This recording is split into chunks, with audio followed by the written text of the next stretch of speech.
बिस्मिल्लाहिर्रहमानिर्रहीम। अस्सलामुअलैकुम। Welcome to my YouTube channel. मैं आज बना रही हूँ बीफ निहारी, जिसके लिए मैंने 1 किलो बीफ ले लिया है। मैंने बोनलेस लिया है। उसके बाद मैंने लिया है 1 कप आटा। ये बिल्कुल आम आटा है जिससे हम घर में रोटियाँ पकाते हैं। 2 अदद प्याज लिए हैं, उनको काट लिया है। 2 टेबलस्पून कुटा हुआ अदरक लहसुन लिया है।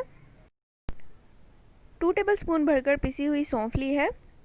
फिर उसके बाद लिया है होममेड निहारी मसाला, जिसमें 2 बड़ी इलायची डाली हैं, 2 अदद दालचीनी डाली है, लौंग 4 अदद, बादियान के फूल 2, जावित्री थोड़ी सी, 1 टीस्पून हल्दी, 2 टेबलस्पून लाल मिर्च का पाउडर, नमक हस्बे जायका।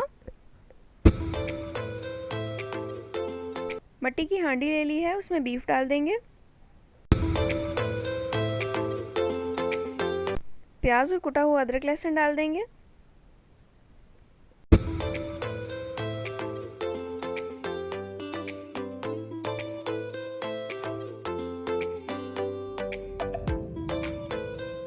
सारे मसाले शामिल कर देंगे।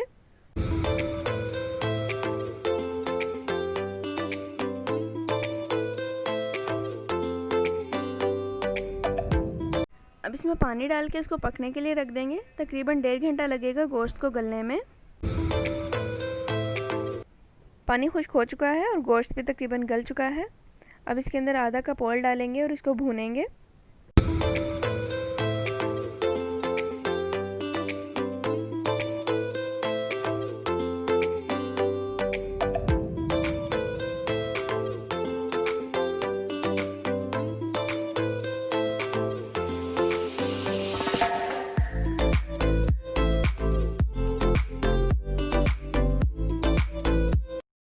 अब एक बर्तन ले लेंगे और उसमें आटा डालेंगे। आटे में हम तकरीबन 1.5 लीटर पानी डाल रहे हैं, क्योंकि हमें उसकी इतनी ही थिकनेस चाहिए। अगर आप उसको ज़्यादा गाढ़ा करना चाहते हैं तो पानी की मिकदार थोड़ी कम कर सकते हैं। पहले थोड़ा सा पानी डाल के अच्छे से मिक्स करेंगे ताकि कोई लम्स बाकी ना रहे।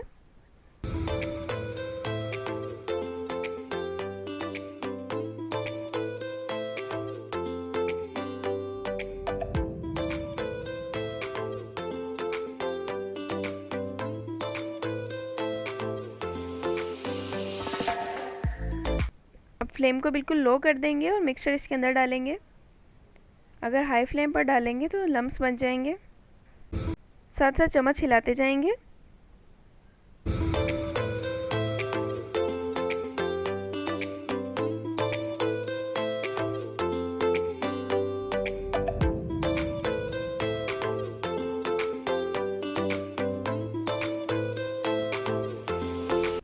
इसको गाढ़ा होने तक मीडियम फ्लेम पर पकाएंगे।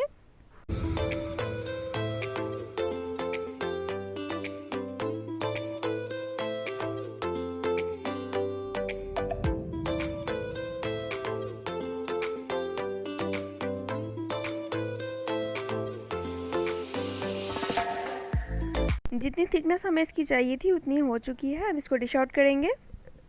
अमूमन इसको प्याज का तड़का लगाया जाता है, जिसके लिए मैंने एक छोटे साइज़ का प्याज ले लिया और उसको लंबाई में काट के ऑयल में गोल्डन ब्राउन कर लिया है।